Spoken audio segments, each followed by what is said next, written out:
Hello दोस्तों, यार exam करीब आ चुकी है और ऐसे हालात में अपनी क्या स्ट्रेटेजी होनी चाहिए कि बहुत बेहतरीन तरीके से हम अपनी रिवीजन कर सके। तो दोस्तों मैं आपके लिए लाया हूँ, मैं आपको दिखाना चाहता था, आपके साथ शेयर करना चाहता था मेरे कुछ नोट्स। इसके बारे में जल्दी बात करेंगे। देखो यार, what is the key to success. मेरे जो मेंटर थे, मेरे जो भैया थे, हमेशा मुझे कहते थे कि revision revision revision is the key to success. वो कहते थे कि 3 ही मंत्र है जिसके वजह से, जिसके थ्रू आप ये जो कॉम्पिटेटिव एग्जाम है उसको क्रैक कर सकते हो। मैंने कहा कि कौन से 3? उन्होंने कहा first is revision, second is revision and third is revision. Revision is the key to success. बिल्कुल सही बात है।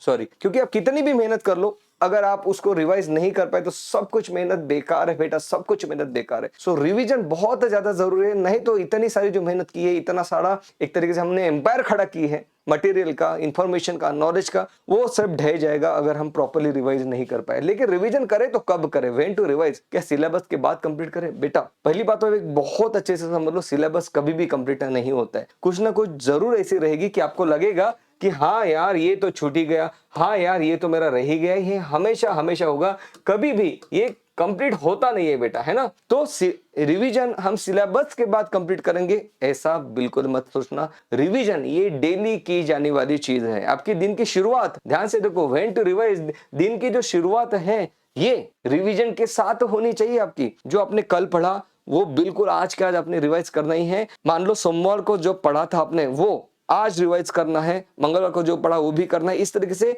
डेली रिवीजन के साथ आगे बढ़ना है। जब मैं प्रिपेयर करता था तो मैंने तो मॉर्निंग का जो स्लॉट था 7 to 12 ये बिल्कुल अपने रिवीजन के लिए रखा था। बिल्कुल सही बात है। अब यार इन सब चीजों को रिवाइज कैसे करें, है ना। तो रिवीजन के यार मतलब क्या होता है पता है? बच्चे सभी शुरुआत से पढ़ना शुरू कर देते। बेटा उसको रिवीजन नहीं कहते कि आप मतलब एनसीईआरटी उठा ली और बस अभी फर्स्ट वर्ड से आपने पढ़ना शुरू किया। It is not a revision बेटा, आप फिर से पढ़ रहे हो। That is not called as a revision. Revision में जो चीजें बहुत ज्यादा कॉन्क्रीट होती है, इंपॉर्टेंट होती है, जहां से मैक्सिमम एमसीक्यू आ सकते हैं, वो चीजों का हम वहां पे हमें फोकस करना पड़ेगा, उन चीजों का हमें रिवाइज करना पड़ता है। अगर आपने कहा, क्योंकि पढ़ा तो आपने ढेर सारा है यार, इतना सारा पढ़ लिया, इतना सारा पढ़ने के बावजूद आप अगर ये चाहते हो कि मैं इतना सारा फिर से पढ़ूं, तो रिवीजन तो कभी कंप्लीट होने से रही फिर, है ना। तो हमें जो इंपॉर्टेंट चीजें हैं, जहां से ज्यादा एमसीक्यू एक्सपेक्टेड है, वहां से हमें रिवीजन करनी पड़ेगी ताकि अपना सिलेबस अच्छे से कंप्लीट हो जाए। रिवीजन एक बार करने से नहीं चलेगा ना, बार बार चीजों को रिवाइज करना पड़ेगा, है ना यार। इसी के चलते जब मैं एमबीबीएस में था तो एमबीबीएस में टोटल अराउंड 24 to 28 सब्जेक्ट होते हैं, छोटे मोटे मिला के।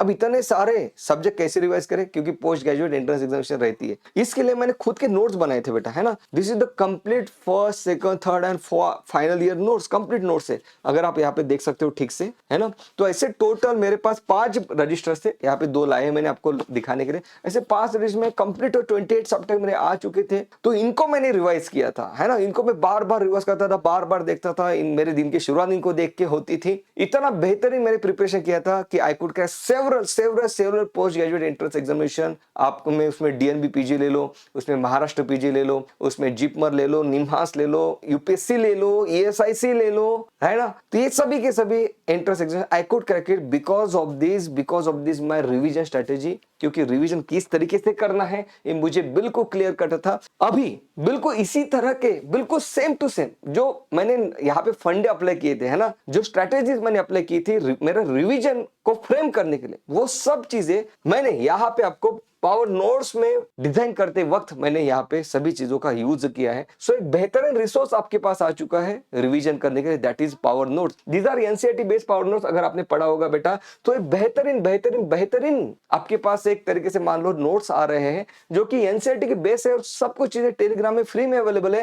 Can you see that human health and disease आप इतना सारा पढ़ोगे 1 to 1 तो टाइफाइड से लेके एलिफेंटरी फाइलेरियासिस तक आने में मतलब दम निकल जाएगा एक तरीके से। कितनी सारी चीजें याद करनी है, लेकिन आप यहाँ पे देखो बहुत ही बेहतरीन तरीके से टेबुलर फॉर्मेट में ये चीज दी गई है। तो मतलब जो एनसीईआरटी ने दिया वही चीज है। ओके, सिर्फ एनसीईआरटी से क्लटर जो बेकार की चीज है वो निकाल दी है, जो बहुत ज्यादा इंपॉर्टेंट चीज वो दिया है ना। तो यहाँ पे आप देखोगे, ये पढ़ो आप एनसीईआरटी के साथ कंपेयर करो, आपको पता चल जाएगा कि कितनी बेहतर वे में एनसीईआरटी को ही यहाँ पे डिजाइन कर दिया है ताकि एनसीईआरटी का यूज करके एंट्रेंस एग्जामिनेशन अपनी क्लियर हो जाए। बिल्कुल सही बात है। जहां पे देखो जो चीज लगती है कि यार हाँ ये जरूरी नहीं है, लेकिन फिर भी कुछ चीजें डालनी पड़ती है ताकि लिंक बने पढ़ते हुए, तो उन चीजों को फेंड में दिया गया है। इतना सारा छोटी छोटी चीजों का ध्यान रखा गया है कि यार किस तरीके से स्मार्ट वर्क हम करें, है ना। This is called as smart work. बेटा एक होता है हार्ड वर्क, एक होता है स्मार्ट वर्क। स्मार्ट वर्क का ये मतलब नहीं है कि हार्ड वर्क नहीं करना है, स्मार्ट वर्क का ये मतलब होता है कि हार्ड वर्क कहां पे करना है, that is called as the smart work. तो यार ये देखो, ये बेहतरीन नोट्स को आप रिवाइज करो और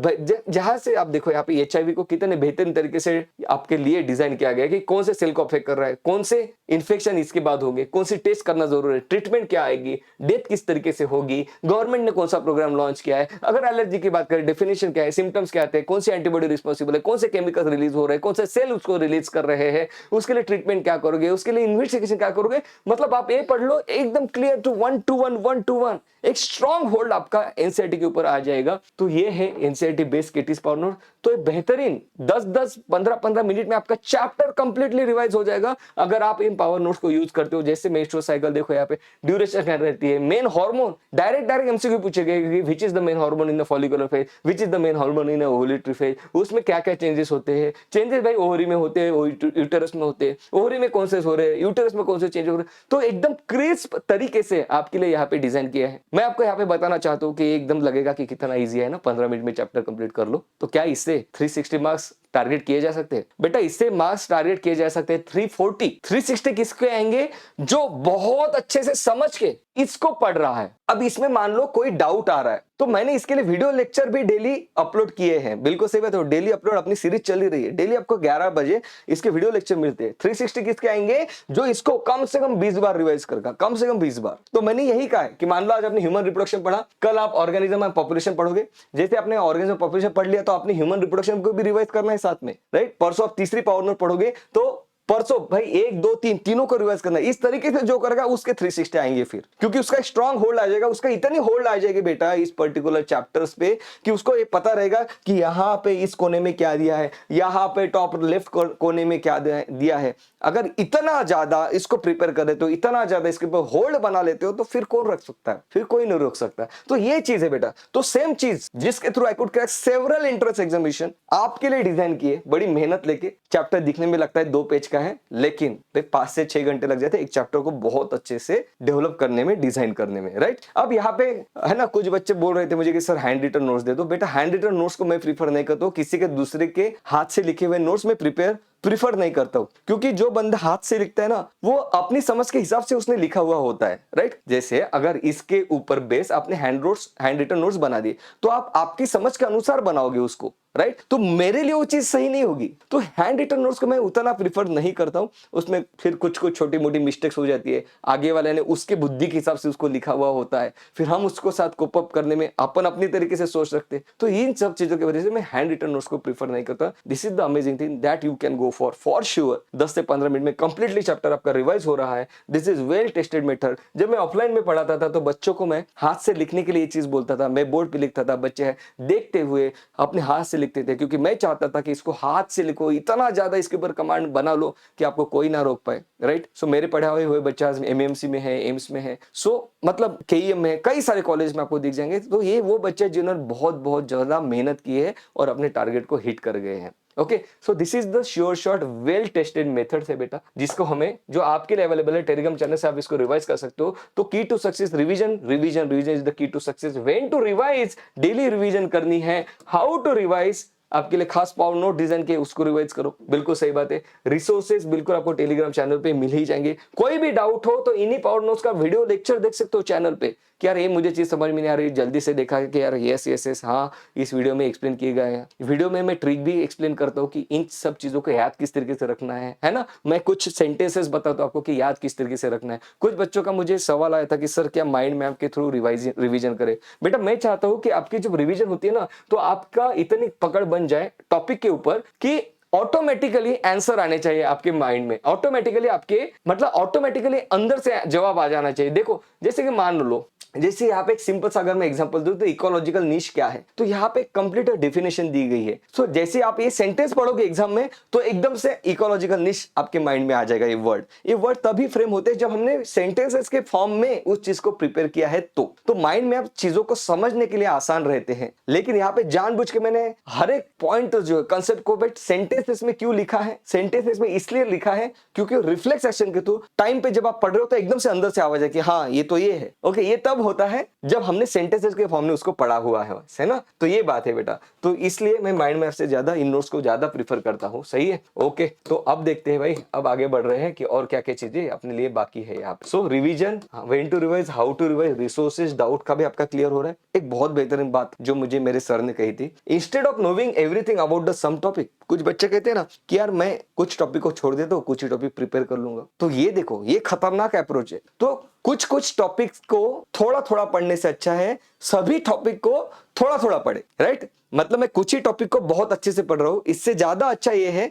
कि सभी टॉपिक को मैं थोड़ा थोड़ा पढ़ लूं, ताकि मुझे कुछ तो आइडिया हो टॉपिक्स के बारे में। तो अपना टारगेट यही रखना कि आप कंप्लीट सिलेबस रिवाइज कर सको, हर एक टॉपिक के बारे में कुछ ना कुछ तो पता होना ही चाहिए आपको, ताकि उससे रिलेटेड अगर कोई एमसीक्यू आया जाए, अगर आपको डायरेक्टली भी नहीं आंसर आ जाए, तो जो आपने पढ़ा है बस उसी के बेसिस पे उस पर्टिकुलर एमसीक्यू का आंसर डिराइव कर सको। ओके बेटा, सो मस्त रहे, स्वस्थ रहे, बहुत मेहनत करो। आपके लिए पावर नोट जीवन के पावर नोट्स के थ्रू करो यार, 10-10 12-12 घंटे पढ़ो, इतना पढ़ाई करो कि खुद चौंक जाना चाहिए आपने खुद ही से, यार इतना मैंने कैसे पढ़ लिया, इतने एफर्ट्स मैंने कैसे डाल दिए। तब आएगा बेटा रिजल्ट, है ना। और तब फिर मुझे कॉल करना कि sir I did it, sir I did it. Okay, तो बेटा बहुत मस्त मेहनत करो यार, अपने टारगेट को हिट कर जाओ। मैं तो यही चाहता हूँ कि जो आपने सोचा है, जिस चीज का आपने सपना देखा है, वो आपको मिल जाए। That was all about this session बेटा। कोई भी डाउट हो मुझे कमेंट सेक्शन में पूछ सकते हो। Love you, take care, bye bye बेटा।